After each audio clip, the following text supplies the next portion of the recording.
Well, welcome everyone. We're so glad you guys are all here. My name is Brian Kelly, and I am the Director of Advancement here at the CIC. This is our first speaker event, I think, in over 2 years, and so we're all glad to be together. I appreciate you guys being here. Before I introduce our speaker, I just want to invite everyone to take time to spend mingling afterward. We have some drinks and refreshments afterwards, so please stay and check out new spaces of the building, and just please stay a while. It is my pleasure. Brian, we did have an online We did have an online speaker series. some of the same issues we're going to listen to tonight. So we did have several events online, and one of them is actually a continuation of tonight's talk as well in terms of racial and social justice. And I just want to spend a few minutes to introduce Danielle Harrison. Danielle is the president of Mission, Faith, and Equity Consulting, which is an organization that helps other organizations understand the relationship between faith and equitable justice.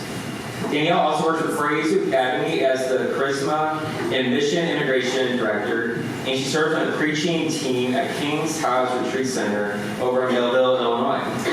Before that, Danielle was the co-director of Slavery, History, Memory, and Reconciliation Project at St. Louis University here in St. Louis. And she's also the Mission Integration Director at Visitation Academy. And she's taught theology at several high schools here in the St. Louis area. Danielle is a graduate of Dartmouth College, St. Louis University Law School, and the Aquinas Institute of Theology, where she has a master's degree in theology. Danielle is married to Reverend Dr. Tim Harrison, who's an ordained minister with United Methodist Clergy, and is pastor at Freedom's UCC Church in Troy, Illinois. Given everything that she has going on professionally, it's hard to believe, but in her free time, Danielle loves singing and playing the piano, and most importantly, sharing the good news of the Lord with everyone that she meets. So tonight, as I already kind of mentioned, we're talking about racial and social justice. And I think Danielle brings a really unique perspective, given her work with the Catholic Church and with religious organizations all throughout the world, which is she brings the biblical teachings to bear on this very important topic. And that's what Danielle's going to be talking to us about. I love this quote from her biography that we have online, which is, "There's not a Catholic mission or charisma that does not embrace the work of recognizing, supporting, and creating safe spaces for all those who have been made in the image and likeness of God. It's about connection, not agreement." And I think that's been a focus of Danielle's work, and I look forward to hearing more about that. So now, Danielle. So good to finally be in public with you all. I know that this is like a year in the kind of making. I think it was last year that we said, "Oh, we'll do it online," and then we were going to do it last month, and then snow, and so here we are. Here we are in the rain. I mean, we are here. So I am really. This is kind of like my third or fourth home in St. Louis. I went on the Camino with a few. I see a few of my Camino friends. Yes, and I just, the thing about the Camino for me was, there was two things. There was a ride that I didn't know if we were going to live, and then the other thing is our guide would always say, "It's just around the corner." Loved one, right? He would say, "It's just around the corner. It's just around the corner." So it was a wonderful opportunity to get to know myself and to know other people and just be to pray while walking. So if you've never done that before, and I was thinking today too in the rain. I was like, this was our second day on that road, and it was raining like this, and I was like, I want to go home. The other thing, which will kind of speak a little bit to our talk today, is that one of the things that I said after the second day, I noticed that there weren't a lot of black people on the Camino. And so I said to remember I said to Juan, I said, "How come no one gave me the memo that there are no black people who do this?" And he was like, he felt really like, and I was like, "No, I don't see any black people." And then the next day, I saw this kind of Aunt Jemima-ish thing in front of someone's house. And I took a picture and I sent it home, and I said, "This is the first black thing I've seen on the Camino." tomato, I think I need to go home. But but I am glad to be here with you all tonight just to speak a little bit about something that's really close to my heart, which is, of course, is doing the work of racial justice and equity, and speaking about what does it mean to be allies. How can we be allies? Not just kind of a word that's out here, but something that comes from who we are as people of faith, that we're being called to do this, and why it's not so much about connection. I mean, it is about connection. It's not about agreement. And what do I mean by that? I think if you look at what's happening in the world today, we can see that we just look for people who agree with us. And if they don't agree with us, we push them aside. We do that and it's very easy now with social media, our politics, the way that society has been kind of going these past several years. It has been this idea of you have to agree with me, then I'll let you on my team. And if you don't agree with me, then I don't have to listen to anything you have to say. And that's totally contrary to the gospel of Christ, right? We are called to just be more, I'm not going to agree with everything you say, but I have a connection with you. I have a deep connection with you because we're both made in the image and likeness of God. And we probably have more things in common than we know. But if we don't take the time to explore that, then we're in some trouble. And that's why I think that's where we are right now. We're in some trouble. You can look at the world today. You can even look at students at school. More than COVID, we are in some spiritual trouble. And I think we need to be leaders in stepping in and saying, this is the way that we can get out of it. That's what Jesus believed, that if we spread the good news, we would be able to get out of it, and I still believe that. So if you would just pray with me as we get started.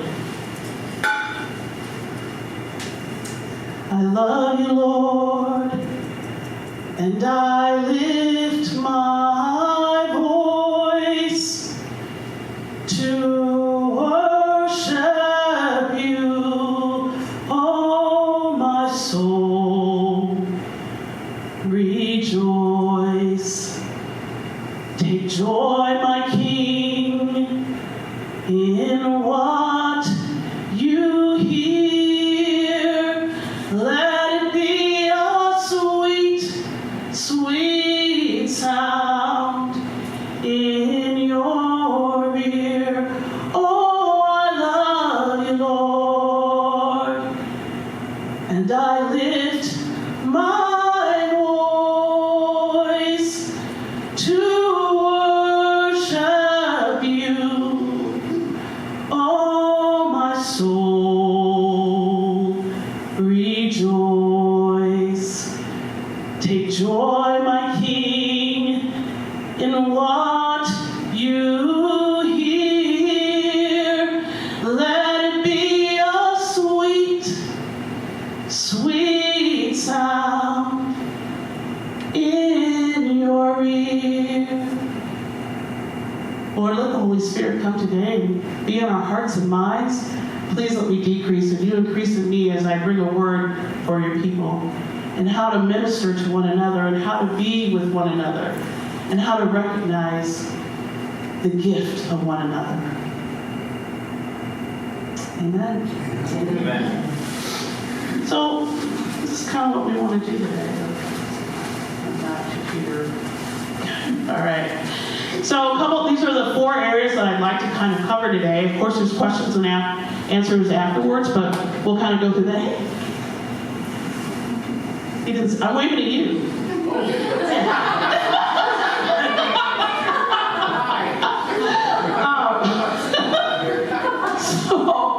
I like to always, when we do these conversations, it's important to establish norms. I think it's very important to establish norms. And you could be saying, I've done these conversations 1,000 times, and I think you should do the norms 1,000 times, because you might have somebody new in them, and it's also just a good reminder to remind us to be our best selves in space. I want to ground our conversation in Scripture. which you kind of saw on the flyer, then I want to talk a little bit about what does it mean to be an ally, and then what is the work that you are called to do as allies. So our circle of trust. This comes from Parker Palmer's Center of Courage and Renewal. I just love the way that these are stated. It's important for us to maintain confidentiality, so what happens in the basement of CSC stays here. In terms of conversation, what people might share, because this is, again, a challenging conversation. Doesn't mean that we should have it, just means that we have to create parameters and boundaries so that it's had in a really wonderful way. We need to listen deeply. I think we've lost this skill. I think we listen on the surface. And we listen, again, because we're looking for agreement. So we're only listening for words that resonate with us. And if we don't hear those words, it's out. So I'm asking you to listen deeply, listen with your hearts. And there may not be words that you agree with, but still keep listening. Don't shut down. Don't block off. I like, some of these are pretty self-explanatory. Always by invitation. We're not going to force you to say anything. I mean, you're invited to be here, not getting paid any money, so that's great that you're here. So speak your truth, not your friend's truth or your neighbor's truth. Try to use I language as much as possible, because that grounds you. Respect silence. Sometimes there could be nothing to say except just talk. And then we have to listen for the still, small voice that comes. Another one that I really like to point out is no fixing. We are not going to fix all the problems of racial justice and racism tonight in 1 hour. Can't do it. But what we can do is begin a journey that's constantly going, right? So if I share something that hurts me, something, an experience that I had, or maybe an experience that you've had that is painful, as Catholics, our first thing is, we want to fix it. I mean, especially in those of us of faith. Let's try to see where the Holy Spirit was in this. Oh, am I the only one who does that? Okay. Let's try to see where God is in this. And sometimes God is not in this. And so it's okay to stop and not fix and just be with the uncomfortableness of this horrible sin of racism. Last one I just want to point out, right? When things get difficult, don't shut down, but turn to wonder. Say, why is this difficult for me? What is being hit in me that's making me feel a little off? Or why am I wanting to put my hands and get up and leave the table, leave the room? Stop, don't move, rest.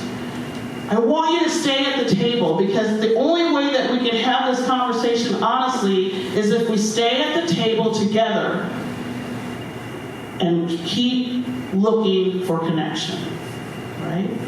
So these are our norms for tonight. Any questions on those? I'm a teacher too, so sometimes I will ask questions and I will look for responses. I taught a couple of sons in here. I do have one question on identify assumptions. Is that identifying our own assumptions about something? Yeah. Yes. So and it could be an assumption that maybe somebody else is making. Okay. But you just you don't have to say it out loud and say, hey, but just in your mind. Right. So in other words, we're not here to, at least for this space, this time, is not here to tell you all that you are racist. That is not my job tonight. And it's not my job. My job is not to beat you up. My job is to say, look, I don't want to have this. I think we need to move beyond this conversation of privilege. I don't know how else I can establish that there's privilege. But if we stay stuck in the conversation of privilege, solutions don't happen. And people use that as an excuse to say, I'm not going to get involved. And I'm saying, I don't want to spend that time, wasted time anymore. We don't have enough time for you to still kind of help you feel good about your privilege. I don't want your privilege. All of us have privilege. You do have privilege. But what I want to know is what you're doing with it. What are you doing with it? Are you using it for the good? Are you using it for the kingdom? Or are you just kind of trying to say, I don't have it. And meanwhile, then that way you are neglecting the work that has to be done.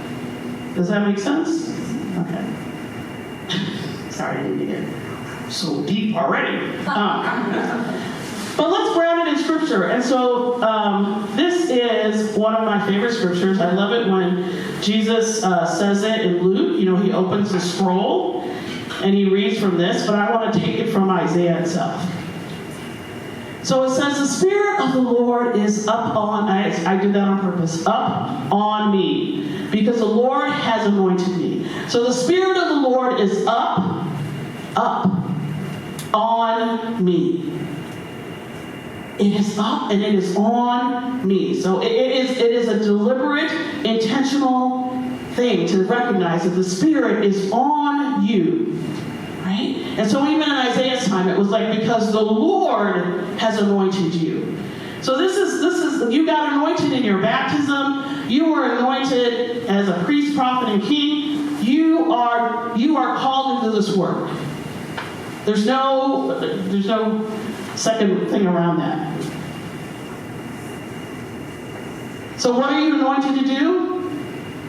To bring good news. We can just stop there. For any, what is good news? It's a rhetorical question. You don't have to answer yet. Good news. The news that will give life to people, that will give hope to people, that will give a sense of, I can take another step. Yeah, it's difficult, but good news is like, it's not all bad. And we're supposed to bring that news to the afflicted. So specifically, we're bringing good news to people who have not heard good news in an awfully long time.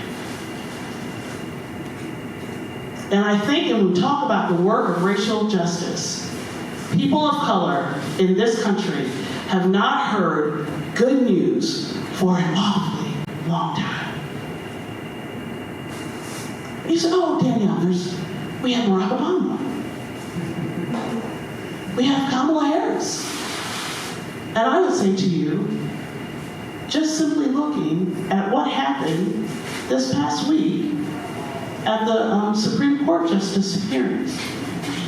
And what happened to Supreme Court, I'm going to say it, Supreme Court Justice Jackson in her hearings. Now this woman is more qualified than almost all of the other justices of the Supreme Court. And yet she was attacked repeatedly. But notice that she didn't, had she responded in anger, or had she responded in just huge amount of tears like some other people who have sat at that seat and have done so. Mr. Kavanaugh, Ms. Amy. I have nothing, that's fine, they were, but let's be equitable and let's be honest about what is going on. The attack on her. She has to be better than in order to even get a little bit. There's no denying that. We need to face the truth. We need to look at the truth. In this Lenten season, when we're looking at self-examination, one of the things God says is, I need you to look at your truth and what's going on in you right now. And if we look at the truth of this country, we are still judging people by pigment of skin and making some really horrible decisions because of that. So, we're to bring good news to the afflicted.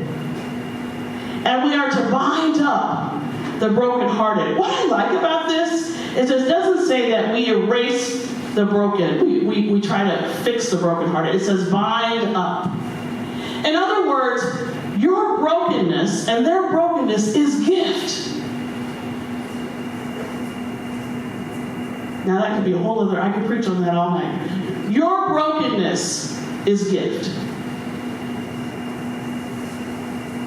We don't have to be perfect in order to be a member of the body of Christ.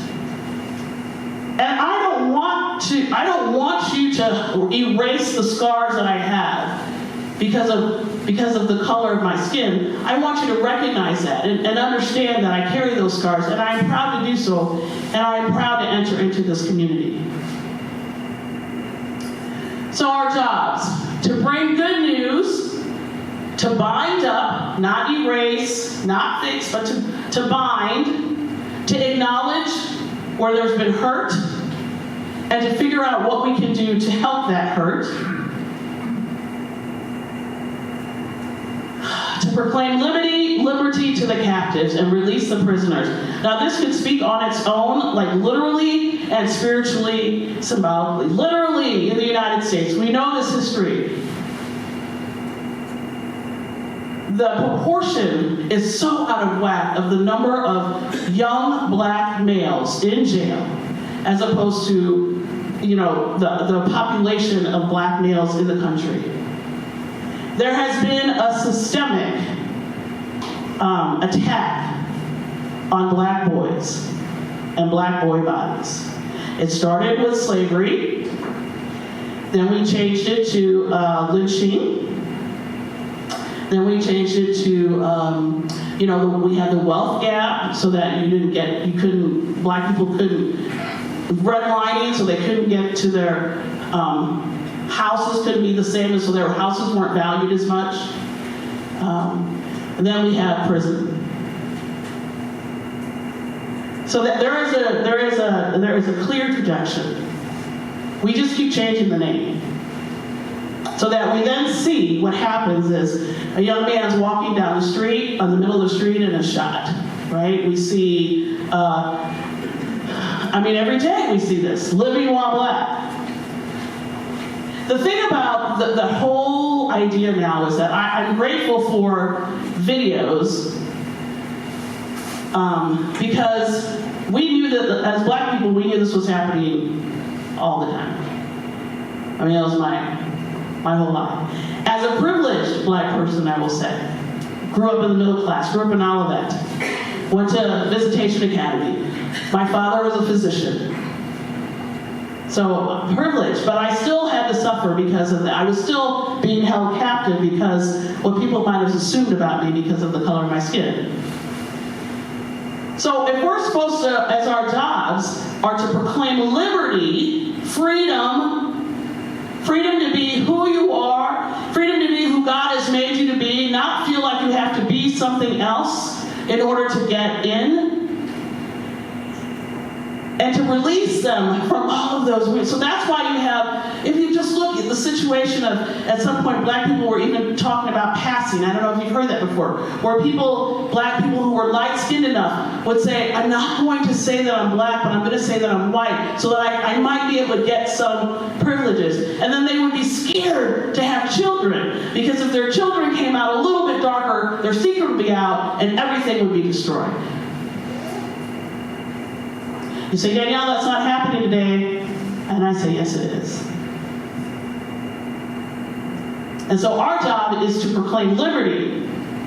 To proclaim liberty for them. To say, no more. We don't need you to do that anymore. We don't want you to do that anymore. We are sorry that you had to do that.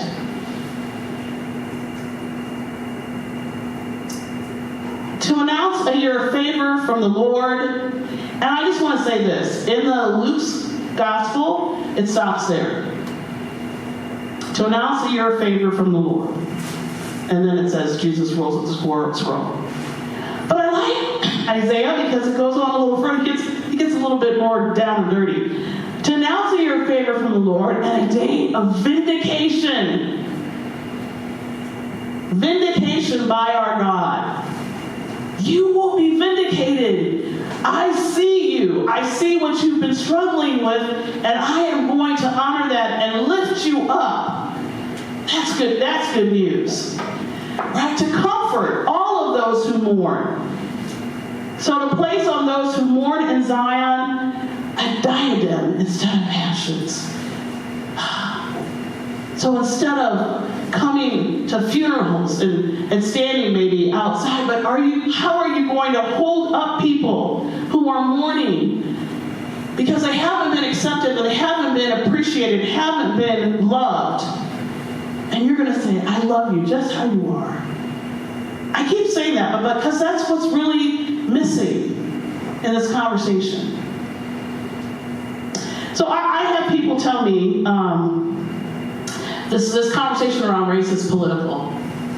You might have heard that from time to time. That this is a political conversation and you're getting into politics. This has nothing to do with faith. And I say this has everything to do with faith. This is what we should have been doing all along. I'm serious when I say that I have not seen a charism or a mission of a Catholic school that doesn't include doing the work of racial justice. It's contrary to who we are and who we say we're going to be. And it's not just Catholic social teaching, right? It's embedded in everything we do. So when they tell me things like, well, you're talking about white privilege, and I don't like privilege, and I say, hey, to whom much is given, much is required, right? And they go, oh yeah.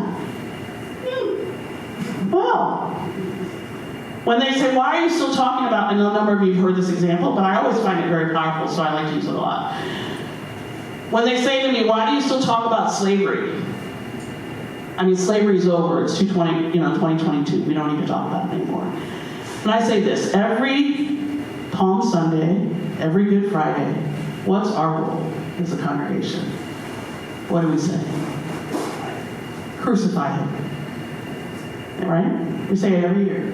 We don't have somebody, well, I did see this once. I was at church one time and a little boy was like reading ahead and he was like, I'm not going to say that.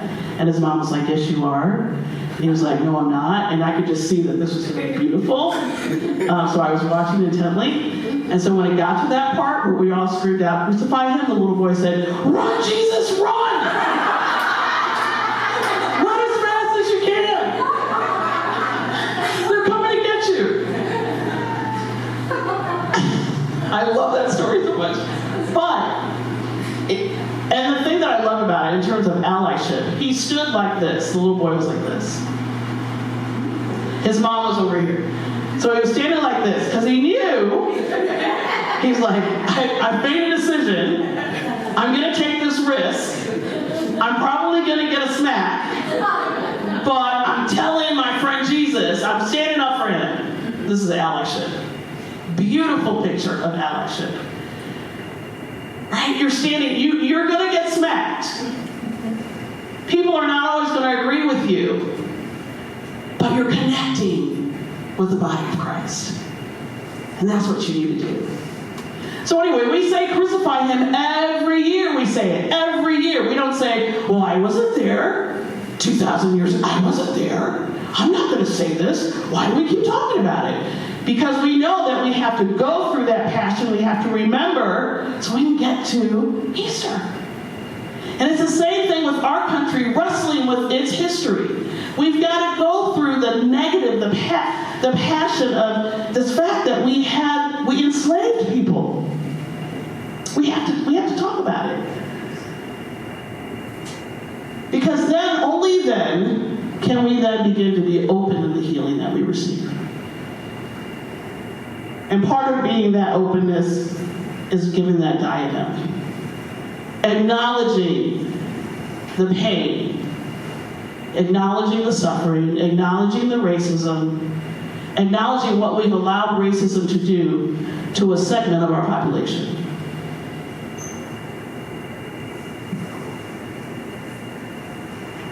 Did I jump ahead? Okay, there we go. To give them an oil of gladness instead of mourning, a glorious mantle instead of a faint spirit.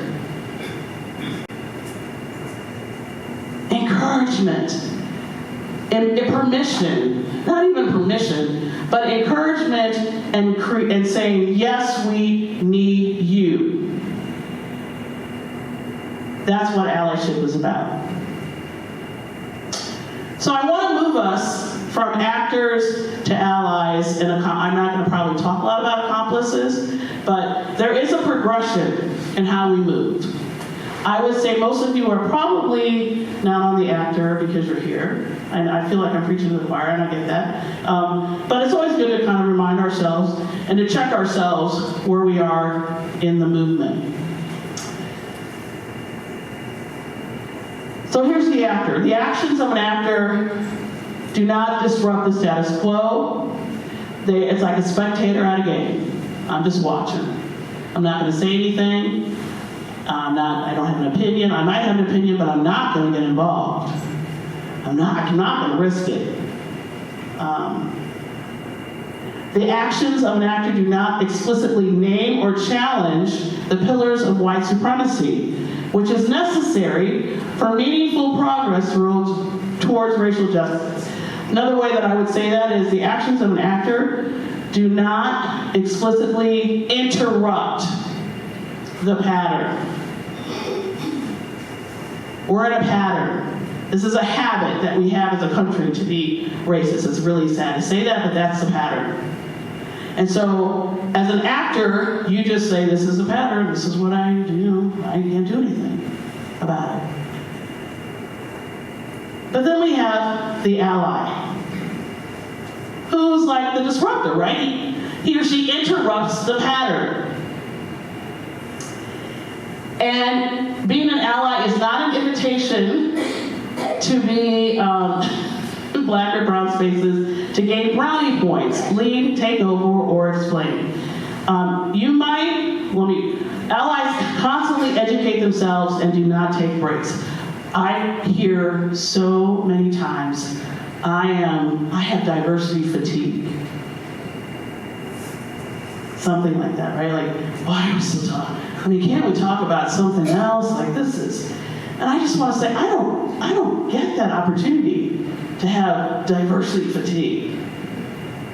I mean, you don't get a break. You've got to enter into the conversation. You've got to constantly be educating yourself.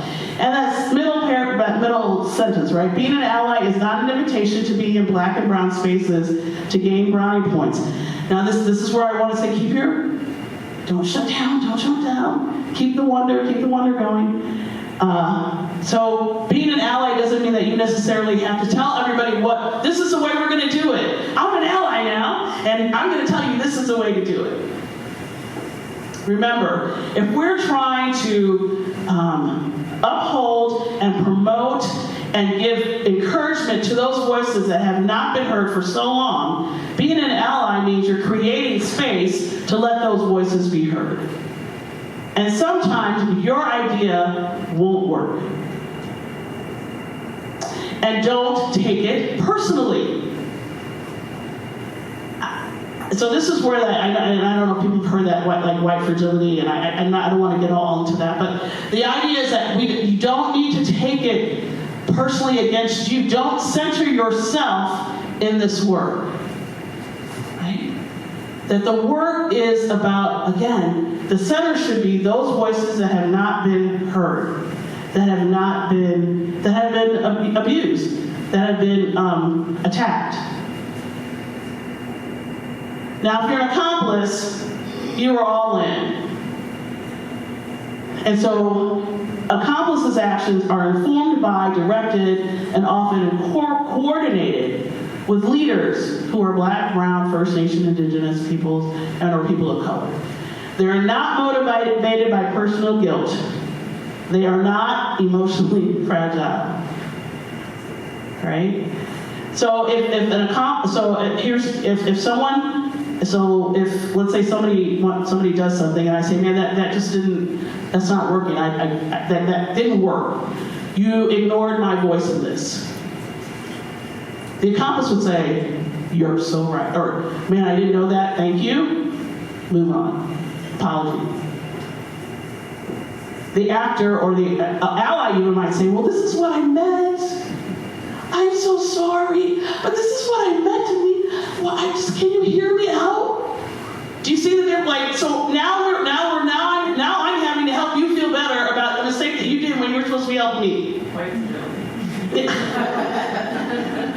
too much, it's not work, right? So, you just say, yeah, okay.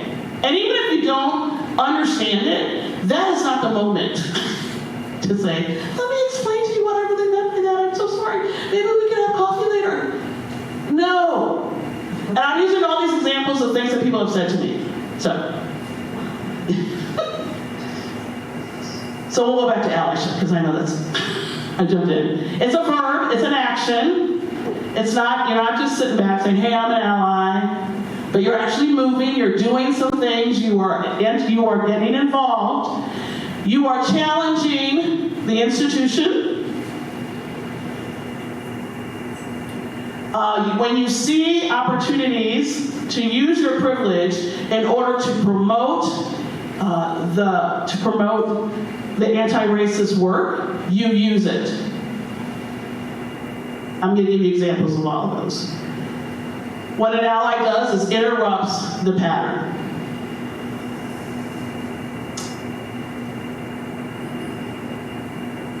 So here are 6 things that you can start to look at, and I'm going to go through each one, to help you become a stronger ally and moving into accomplice.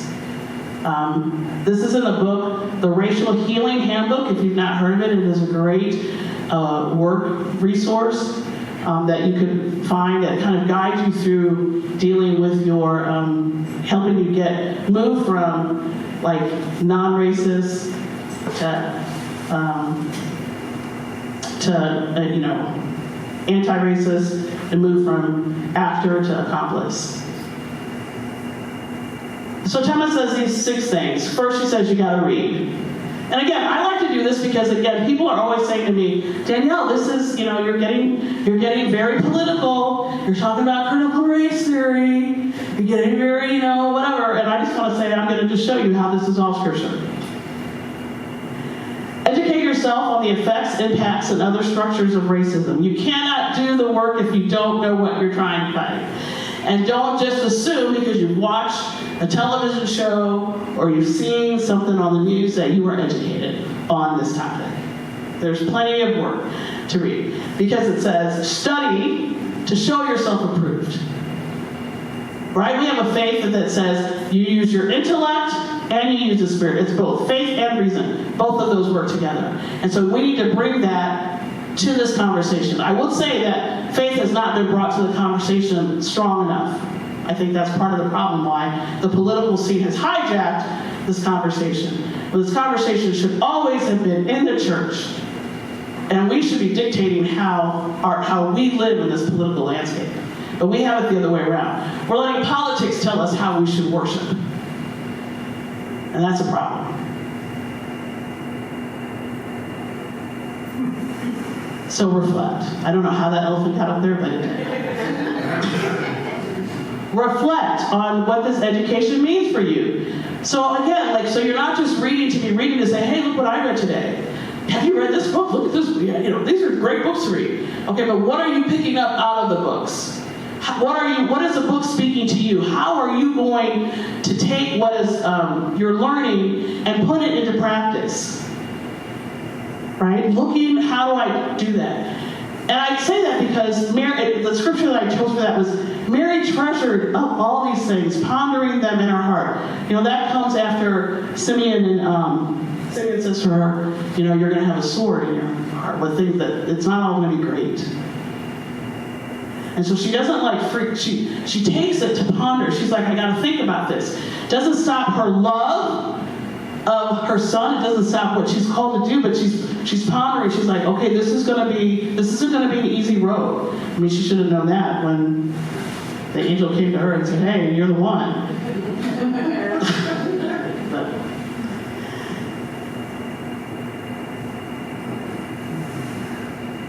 So this is another one where you got to take a deep breath. Because there are times when you have participated as well-meaning, and sometimes maybe not so well-meaning. You have participated in this and perpetuating these ideas around race and racism. And it's okay to acknowledge that and listen to how Jesus treats that adulterous woman, right, who was caught in adultery. Again, I don't know, where's the guy? She could have been caught in adultery by herself, but again, that's up for another time.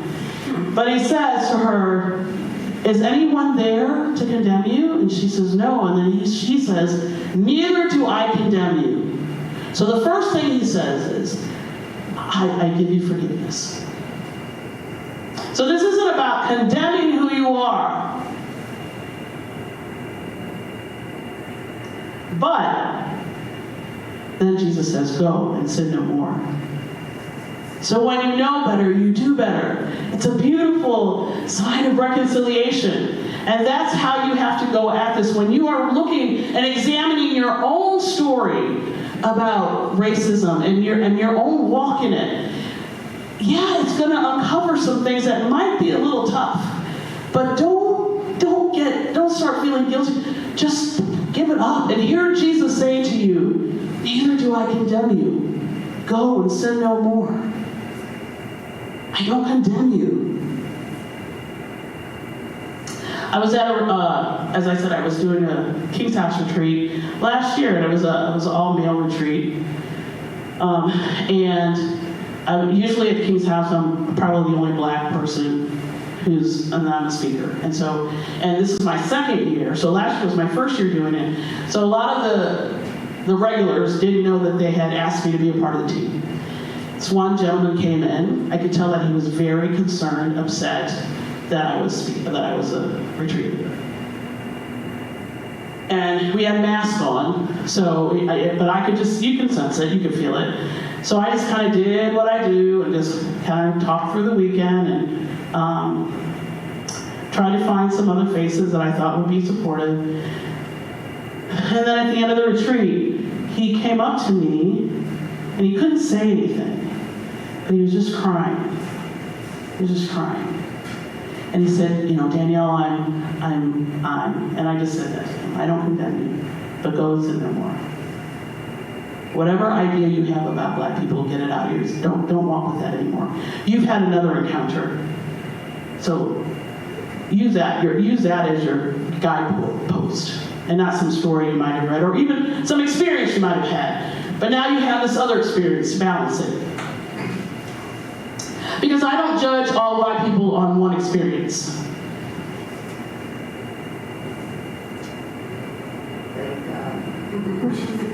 I don't. But that happens all the time in this country. You're looking to see if it's a black or brown person who's committed a crime, and then it's like, oh, there they go again, right? So even to something as simple like, and I don't want to get around the slap that was heard around the world with Will Smith and Chris Rock. I mean, I've got some opinions on that, yes. But the first thought that came to my mind was, why does it have to be two black people? Because I know I know the conversation that's going on in some rooms and spaces. And I'm always thinking that. And that is tiresome. That is weary. I mean, when I go back to that, like, if you could give me some good news to say, you won't have to do that anymore, Danielle, I just see you and I'm just going to see you. I mean, that would be a tremendous good news to be judged really on the character and not my skin color. So all this is going to take a risk. I'm sorry. And you're going to take a risk. Just remember that little boy. Got to wait it out. But it's such a great risk. So when you see it happening, and this will be the hard thing, because a lot of times it's like, I knew something was happening. I felt a little uncomfortable. I didn't know quite what to say. And then they come talk to me about it. This happened today. And I was like, what did you say? Well, I knew it was wrong. What did you say? It happened so fast. So, in other words, you've got to be, if this is the work that you are engaging in, you've got to have your antennas up all the time to see what are their opportunities. It doesn't mean you come in like a bull, like my husband would say, like a bull, like an elephant in a bull china cabinet. I can't remember the thing, but like a china cabinet and a bull and something. You don't come in that way. But a simple, why do you feel that way? Wow, what's your experience been like for you to feel that, to say that? Interrupts right away. It stops the thought process.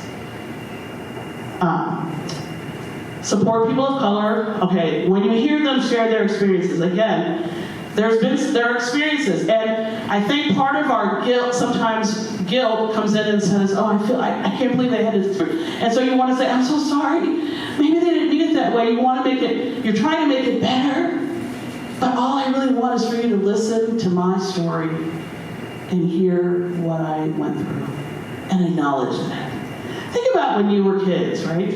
And you would tell something to your parents or your guardians, and they would say, oh, they keep brushing it away. You're like, no, this is really important to me. And you would get, you'd get frustrated. Now imagine that turned up like 1,000 times. Every time you walk into a building and I look around and I see I'm one of a few. Every time I go to school and I'm one of a few. Or I'm in the neighborhood. Or I'm walking down the street and I see people go to the other side of the street. Or every day. It's heavy.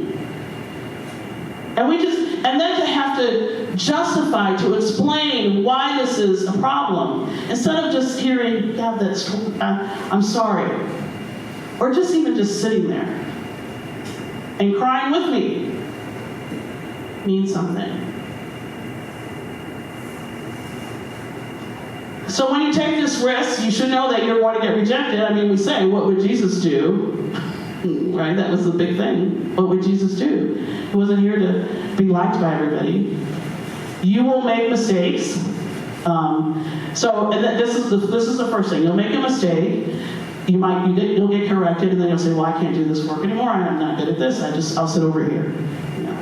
We don't let our students do that. Right? I mean, I didn't. They try to say, well, I can't do math. Okay, whatever. Let's try again. All right, I don't know what the scripture's saying. Oh, well, let's read it again and try to figure it out. You're going to make mistakes. We learn from our mistakes. We don't learn from always getting it right. But don't use it as an excuse to get out of the work. Just acknowledge there's going to be mistakes made, and we just move forward. And that you will be rejected by people. You will be rejected by family even. You will be rejected by people at work. There's rejection all around. But there's also community all around. And so you have to weigh those two in the balance. I might be losing one community that I thought was really supportive, and I'm being rejected. But here's this other community that I had no idea. And oh my gosh, what a gift. What a gift I'm exploring here. It's about building relationships. Let's see what my time is. I love the story in Abraham, right? He's talking to God. He says, okay, I get you're going to do whatever you're going to do to Sodom and Gomorrah, but if you find 50 people, will you let them? And God says yes. And he says, okay, far be it for me to bother you. You're God. I'm just little Abraham, but what about 45? Yeah, okay. Okay, well, hey. Right? You can just see this kid. You can just see this act. This is happening with you and your young ones all the time. Break it down, break it down, break it down. And I always say, it's not that Abraham is changing God's mind. It's this whole idea of relationship. Right? When you're doing this with your young people, they're not changing your mind, but you're enjoying the conversation. You've already made up your mind what you're going to do, and you're just like, this is great. Building relationship. And that's what we need to see when we're doing this work of allyship, that we're building relationship with one another. I'm going to give you 3 examples. I'm not going to show this video, but if you go home and you hit this is an oldie but a goodie, cracking the code, the grocery store. If you just type that into YouTube, if you can't, your grandchildren can help you. Cracking the grocery store. What happens is this woman goes to the grocery store. She's dark skinned. Her half-sister is very light skinned. Probably passes as white. Could, right? They're in a store. Her sister is in front of her. Her sister, the woman who looks white, goes first, writes a check. So that's why you know it's kind of old, because we're writing checks and not doing debit cards. But writes a check. The check lady's like, oh, this is great. How are you? Da-da-da, lovely stuff. Joy gets up to give her check, and the woman says, I need to see 2 forms of ID. Meanwhile, Joy's 10-year-old daughter is standing there. So immediately, what's going on in her mind? What am I going to do? My daughter just saw that this didn't happen to her aunt, but it happened to me. She's looking. She's probably going to want to know what I'm doing. There are 2 older white women standing behind me in the line. I don't know if I get really angry. They might say, oh, there goes that angry black woman. All of this, and I believe it, all of this going on in her, it goes, and it happens quick. So you make a decision. Do I want to do this today or not? So she said, I just let it go. I said, I'm not going to do it. She pulled out her 2 forms of identification, at which point the checker pulled out what she called the bad checkbook thing that they used to have, took her ID, and started going page by page to see. So she said at that point her daughter was like ready, full-blown, in tears. She knew she was going to have to say something. She was trying to figure out what she was going to say. And then her sister says, what are you doing to the checker? She said, why are you doing that? And the checker says, well, I do this with everybody. She said, no, you didn't do it with me. I was just here. She said, well, I've seen you. I know you. She said, this is the first time I've been in the store. My sister has been in the store for 3 months. To which, then, she starts stuttering. So then, and now notice, because her sister looks white, has interrupted, now that has invited the 2 older white women to say, what is going on here? Why is she doing that? Which then invites the manager to come and say, is there a problem? And Joyce says, yes, there is a problem. So she doesn't have to say anything. But her sister has interrupted the pattern and has now invited other people to feel comfortable. Because a lot of times people want to, but they're scared. So if you could be that first voice that does it, they'll rally around you. Well, and she says, now what would have happened had she said something? Now what would have happened had Joy said something and not her sister? I know what would have happened. And that's the sadness. I've told this story before too. My husband, who is white, and we had the conversation around the driving, right? So we had children from previous marriages. I told my son what to do when he gets stopped, had to do that. Tim, I was waiting to see what Tim was going to say to his kids when they turned 16. And so he was like, hey, they turned 16, yay, big party. So I said, are you going to say something about the police? He said, oh yeah. If something's happening, just look for a police officer. They'll help you. And I was like, well, honey, let's try to connect on this story. So I was like, here's another narrative. So I told him, and now Tim, heart of gold, would say, really into the ally. He got it. I mean, of course, he married a black woman. He knew what he was doing.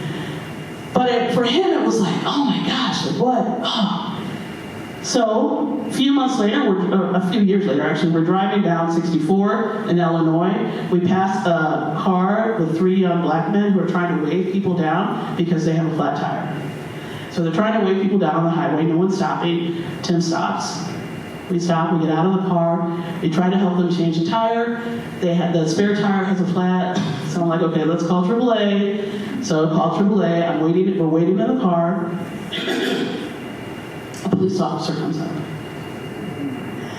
Before I can do anything, my husband gets out of his car. He walks over to the boys. He actually stands next to them, but a little bit ahead.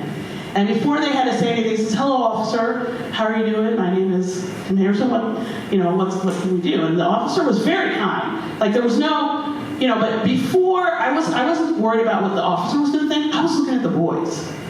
And you could see the boys, the tension, the shoulders just kind of relaxed. They were like, and they were almost like, they were just incredulous that here's this white man who looks like Pop Smurf is like standing here, he really does, standing here like taking our side and engaging in conversation. And so the police officer was kind. He said, "I'll help, whatever." So it was great. We were getting ready to leave. I was ready to give the boys a hug. They were like, "Whatever," but they were all like, "Man, thank you so much." And I just said, that is a movement from Ally to Openness, right? Like he didn't even wait for me to say, "Hey, this might be a situation. Here's how we might maneuver with it." He was like, "No, I'm stepping," and it wasn't loud. It wasn't rambunctious. It wasn't like, "What, cops are all bad, defundably." It was a simple hi and a simple stand. Who are you lining up with? This last example happened to me, let's say maybe 4 months ago. I was supposed to speak at a parish for confirmation kids for social justice and racism. There was a big hurrah, which I thought was really interesting because, again, my approach is always more like gospel-centered or whatever. So I wasn't getting the emails. Like I was getting forwarded the emails from the person who invited me. And finally, after like the 4th email, I just said, I have to call this person. Because I can't go into this space a month from, like sit with this for 3 weeks and, sit with this. So I called him. And I was like, "Hello, this is Danielle Harrison." And he was like, "Oh." And I was like, "Yeah, I've seen your concern about what I'm going to present. I wonder if you have a moment to talk about what your concerns are. Maybe I can help. Maybe we can find some kind of agreement." I can't believe he called me. I said, "Well, why wouldn't I? You're upset. I'm getting ready to come speak. I would like to see if we can clear the air before there's any issue." We had like an hour-long conversation. He kept saying, "Oh my gosh, this is really great. I really agree with you. We need to go to lunch." Like I was like, "I'm not ready for all that, but that's great." Here was the challenge. So at the end, he said, "I'm really glad we had this conversation." I said, "Yeah, I am too." And he said, I'll be able to. This is your phone number because I called from my phone. And I said, "Yes." I said, "But you know what? Instead of giving my number out to your friends who are concerned, maybe when they voice the concern, you could just say, 'You know what? I talked with her. I think it's going to be okay. I think she's great. I said that would be probably more rewarding for your friends and really give me a little bit of support." And so he was like, and then I heard there was like a school board meeting, like 2 weeks later, where parents were starting to get riled up again about me coming. And the person who brought me said, he stood up and said, "Wait, I talked to her. I don't think we don't need to be worried. I think what she's going to do is what we need to hear." And I was like, that's an ally. And so it's those little things where you can step in. It may not seem like big to you, and it's not like changing the whole world, but it's changing that moment. And if we change enough moments, it changes the world. So that's where I encourage you. I will stop there. I wanted to show you my resources. So again, the White Ally Toolkit Workbook, it's a great book. It helps people, like, how do I do active listening? How do I use empathy? How do I tell stories? Because stories are what catches people. However, I just want to put this. Please do not go up to people and say, "Tell me your story, tell me your story, tell me your story." Because then I'll say, go to Google and type in living while black. And you'll see many stories. You'll see many stories of what that means. But if I'm in a situation and if you've created a safe space for me, like you all have, and you've given me this opportunity, then I feel comfortable, like I feel connected to you. And now I can share that story without feeling like you're going to take it and run with it and tear it up, right? I can be vulnerable. But so David Camp has a great book. And then this, Where Do You Stand, whether actor, ally, or accomplice, is from Jonathan Osler.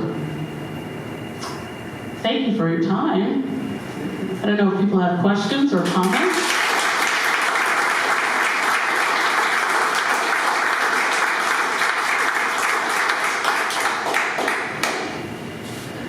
Danielle, can I start off? Sure. I love what you said about,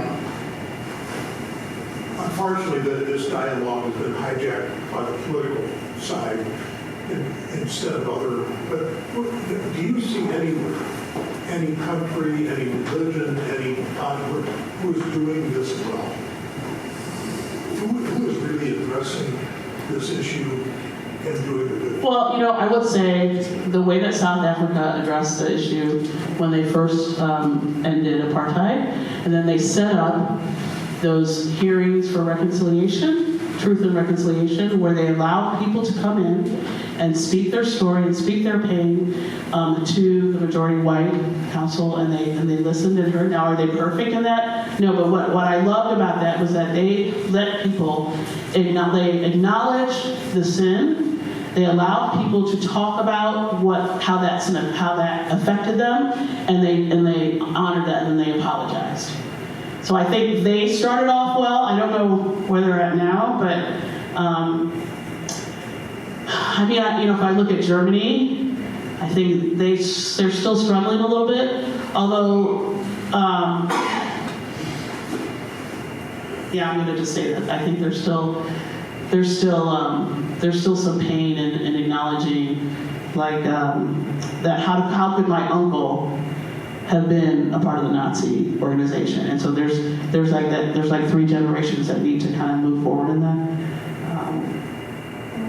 Didn't Germany go through that? I think Conrad Adenauer in the 60s, they determined that the only way for them to heal was to acknowledge what had happened, and they integrated, put it in their curriculum, so that they at least were saying, this is what happened. This is our history. We just need to understand it. And that allowed some of that healing to take place, which of course is what we need to do now. Right. We're struggling greatly to do that. I think, but I also know that with the rise of, there's this other, but if we do this without having, and this is my own personal, like a foundation in some kind of faith or something, it's easy for us to fall into fear, insecurity, and then like I have to protect myself, and so that's why now you see a rise of Nazism coming again. You see a rise of white supremacy. You see a rise of people are fearful because we have not grounded the conversation in a way that allows people to say, hey, it's okay. Like we're not splitting one little piece of the pie. Like we're all of us together. That's and so I think that's. And people have played on those fears. I'm not, we've seen that. People have played on those fears.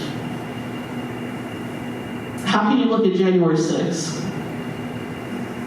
and not see that is really out of the whole host of fears? Whole fear that is completely acknowledged and pumped up and do it. So that you've got somebody walking into the White House with a Confederate flag, waving it, and that's okay? I don't know. Yeah. May we ask when you did give your talk at the place that was at the school? The parish. The parish was really hesitant.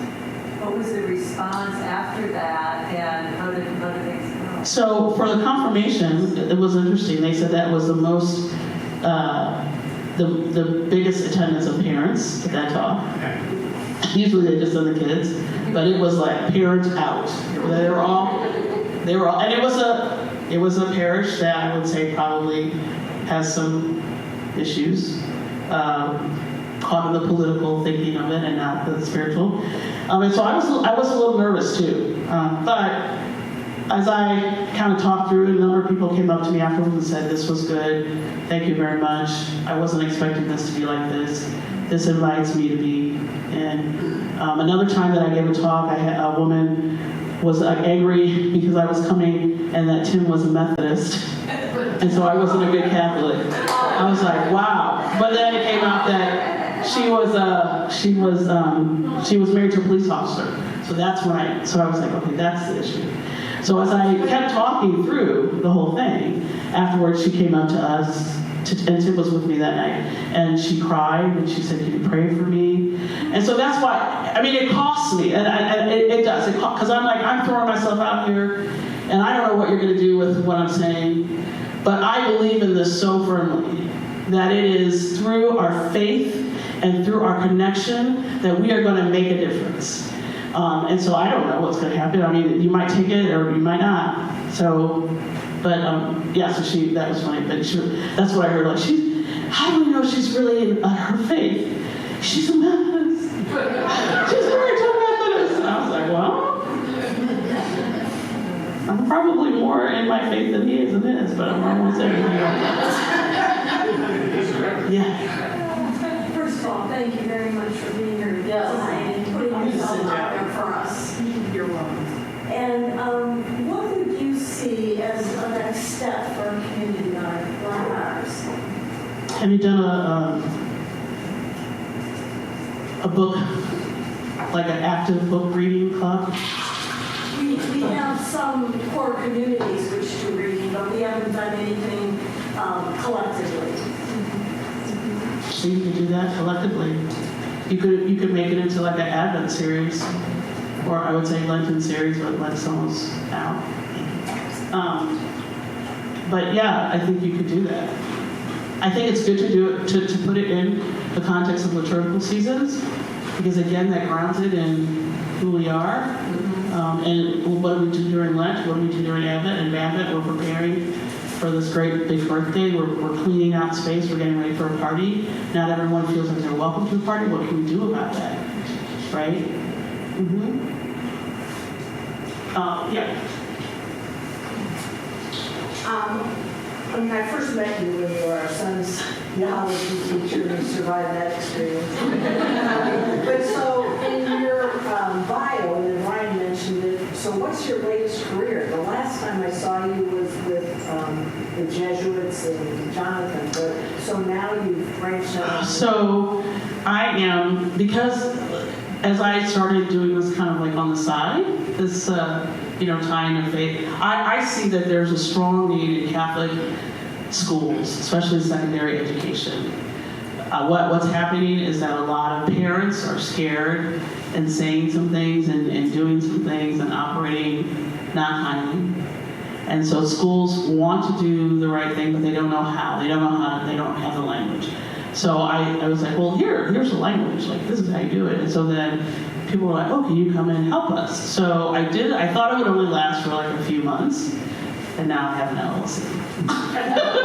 So it's Mission Faith Equity Consulting. So that's kind of what I do, kind of on the side. And actually, I'm in a discernment about whether I should just jump in full-time doing that, or should I still hang on to also doing charism work with crazy. So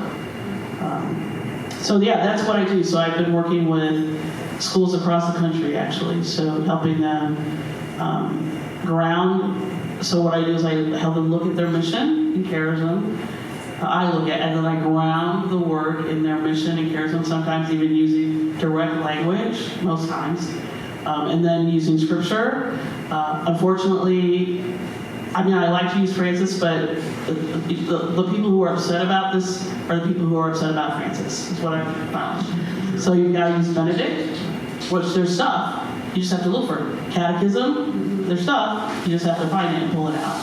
So I pull all that out, and then I kind of show them systematically how do you enter into the conversation, and that the goal is different than just because the ultimate goal is connection. We want them to come to the table. I want them to hear, I want them to know that their voice is important. So that's harder work than just saying, you're wrong, you're wrong, you're wrong. So that changes. I think so that's where it's different than maybe some other DEI work that are not doing it in a context of faith. Yeah, because I think you've got full-time job plus 10.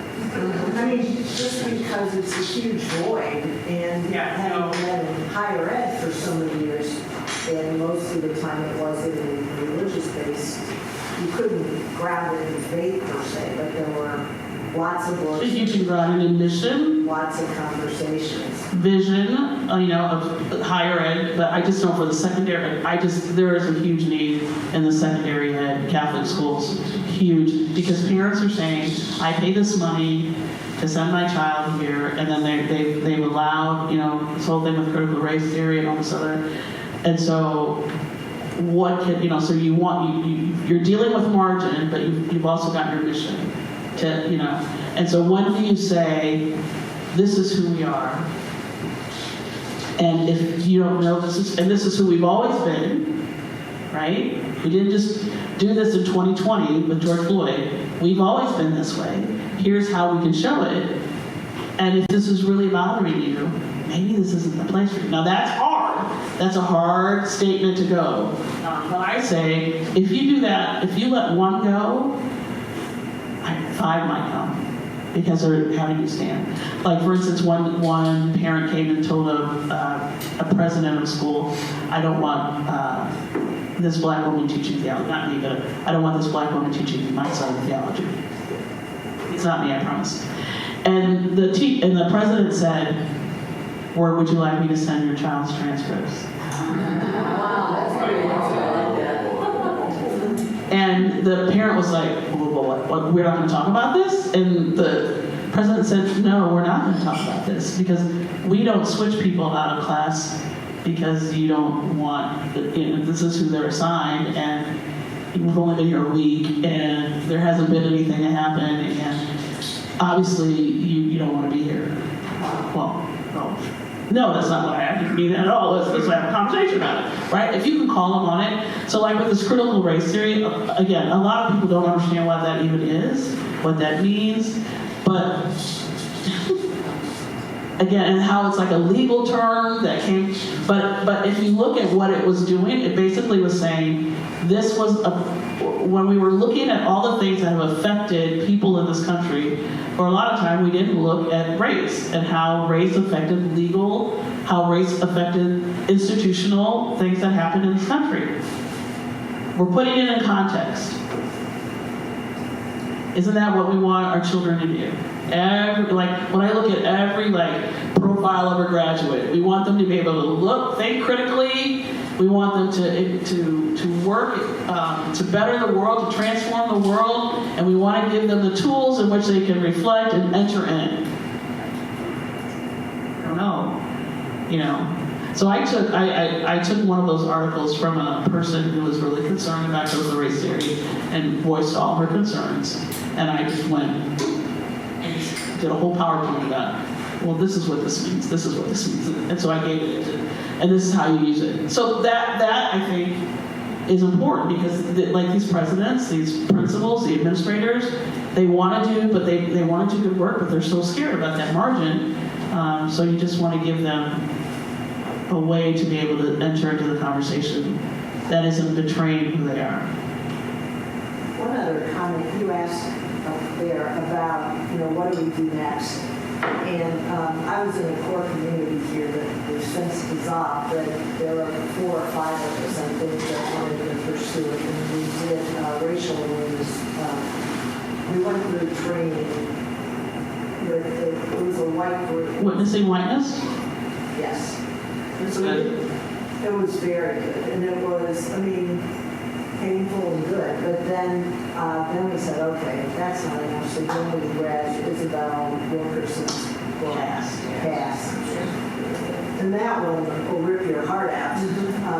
But that was a you can't do a lot of chapters at a time. That was a powerful discussion, because when Germany came up and India and the United States.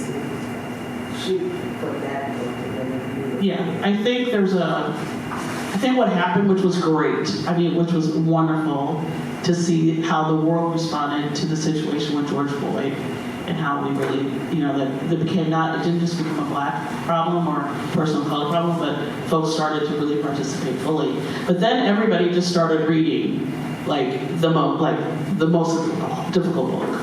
You can't jump in this and then pick up Cass. I don't recommend that. I think you should start with, there's a book called Waking Up White. I think there are ways to help you ease, I don't want to say ease in. And so, and this is, again, because I'm thinking about connection, not agreement. I have a lot of fights with my black sisters and brothers who say, you are too nice.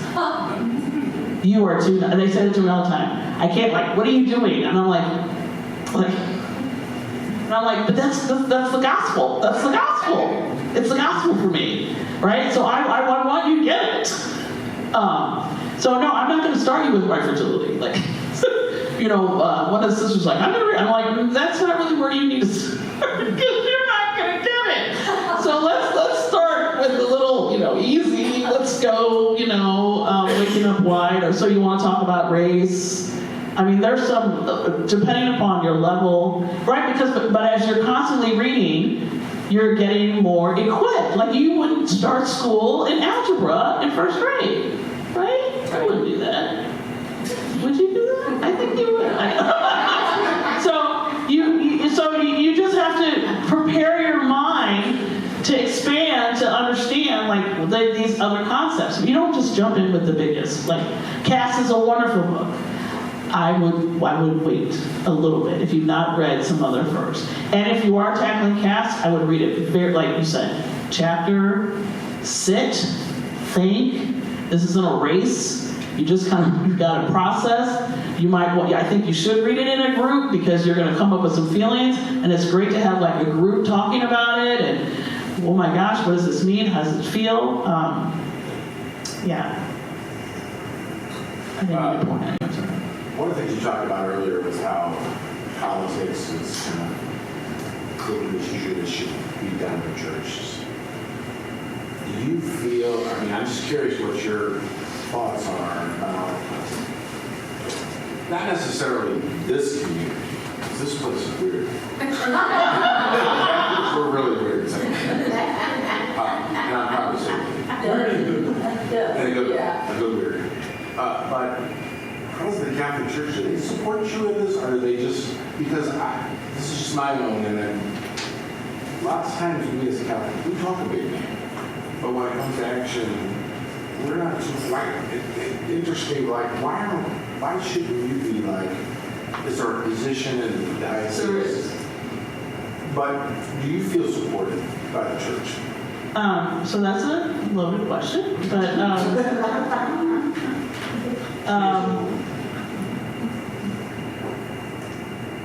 there are people in the church, in the diocese, let's just say the hierarchy, that support what I do. Parishes, not always, right? But I think part of that is also a lot of parishes are not even used to seeing black Catholics. So that's a whole other thing that I kind of walk into when I go in. I think the church, the church moves slow, so slow. And I would say, for instance, the Open Wide Our Hearts, right? The new pastoral on racism. In some ways, I think they should have just reprinted Brothers and Sisters to Us, which was the very first book that they wrote 25 years ago, because it was much stronger. The language was stronger. The tension was strong. It was just very strong in what they were calling the church out for. This one, you could see that they were struggling with trying to make everyone feel kind, everyone feel good. Which is, again, part of me, I understand that, but I don't think you should shy away from some realities. I think there's a way to say that. I think the church is really, especially this in St. Louis, that is a product of think about, we're in St. Louis, north side, south side, like, it is a product of the racism that is around this place. And St. Louis has it, and I get scared even thinking about what's getting ready to come out of, what is it? All things new. I know what's going to be new. It's probably going to be one. I think they've already made up their mind, first of all. But I think it's going to be one black. There's going to be one north side church, and that's what I think is going to be. And one maybe south side church. And then we're just going to go where the money is, right? So I think this diocese has a real struggle with stepping in and standing in prophetic spaces, but then they do things like they hire Joyce Jones, who does interracial apostolate for the diocese. Marie Kenyon, who's like kicking butt and taking names, right? There are people that are in there that are doing stuff in spite of what's going on and don't want to give up. And so I think that's me too. Like, there's so many, people. There have been times when, Tim says, why are you not Method? Like, you could come over here and probably get a church and preach and do all those things that you love doing. And I'm like, yeah, but I just, if we're the universal church, we got to live up to who we are. So. But it's not, believe you me, Joyce and I have many a conversation. And Marie Kenyon, if you get her riled up, man, it's hilarious. Bring her up. I'll bring her. Have you not had her? She's great. She's amazing. How can we help change the conversation to, this inclusive conversation in the church, including African Americans and Black, especially people in our community?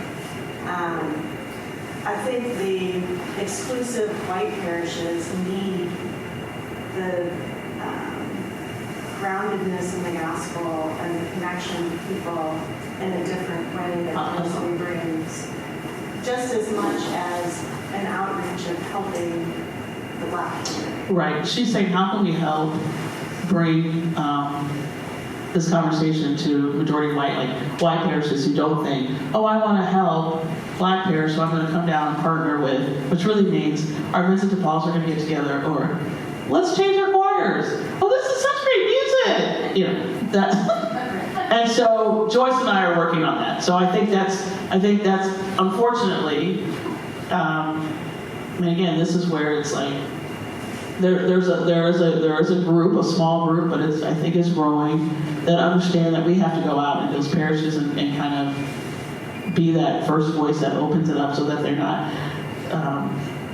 to get that conversation going, and then to lovingly challenge them to say, so if you're partnering with a parish, it's not because you're not just bringing a whole bunch of stuff down Vincent de Paul on Christmas, or you're gonna let's invite their choir, or let's have food, or let's do a Bible study, let's do that.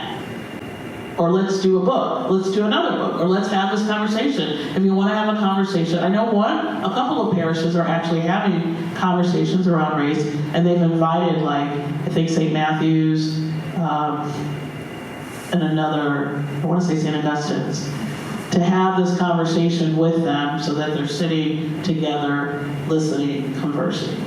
I think that, so it gets out of this idea of I'm coming to do something for you because you're like that whole, condescending kind of idea. And instead of what can I learn from you? And then when that part you get to hear, you really hear that you're not that different. You want the same things. You want your children to grow up safe. You want to go to good schools. You want to, But if you look at, I'm not going to go there because it's really late, but. Yeah. Okay.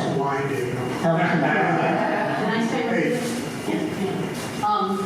I think one of the things we can do is Just Faith. Just Faith is a wonderful, are you familiar with the program? A couple of us were able to attend it when Chris did the racism.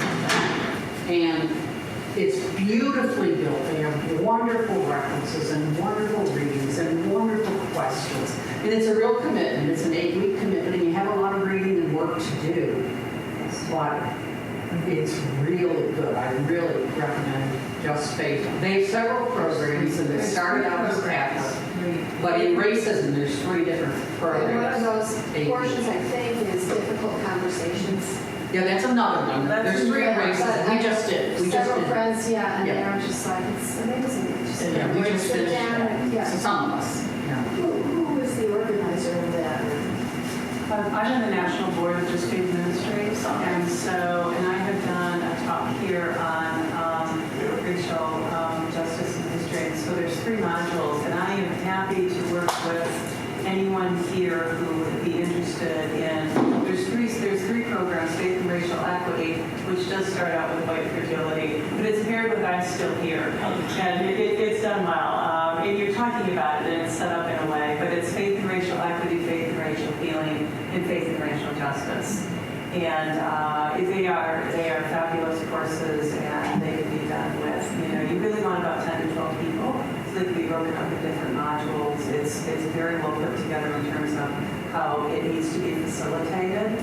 And so I'm happy to work with anybody in doing something like that. It could be a great program, I think, for the CSC if you're interested.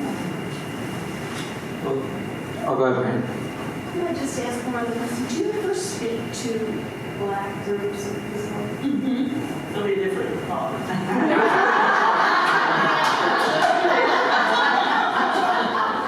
But, yeah, I do.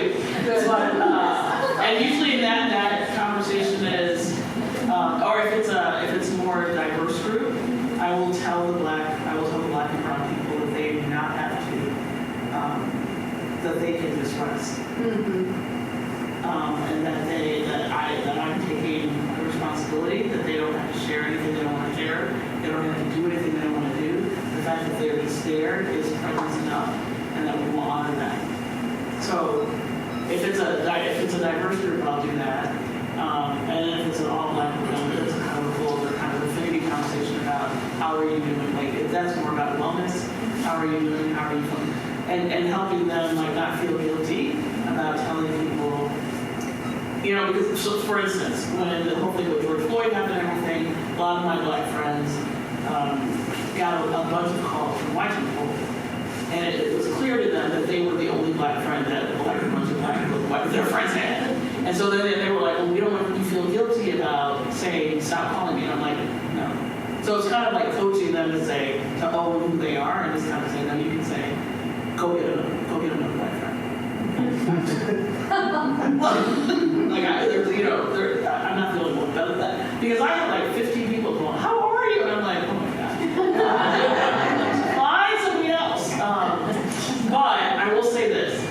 So this was interesting. Like I was in another group and we were talking about different groups that we feel God has called us to minister to and marginalize. So a friend said, oh, I work with marginalized. I work with sex trafficking. I work with those in prison. I said, yeah, I work with white people.